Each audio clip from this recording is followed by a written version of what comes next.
أعوذ بالله من الشيطان الرجيم. بسم الله الرحمن الرحيم.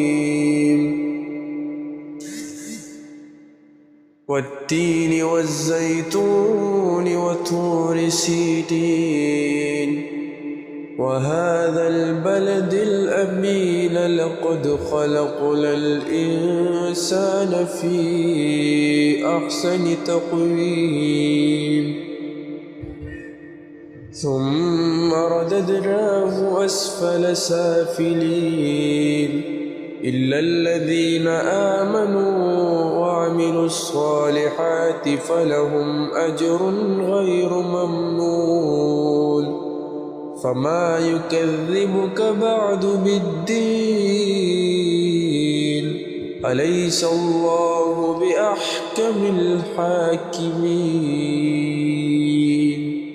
صدق الله العظيم.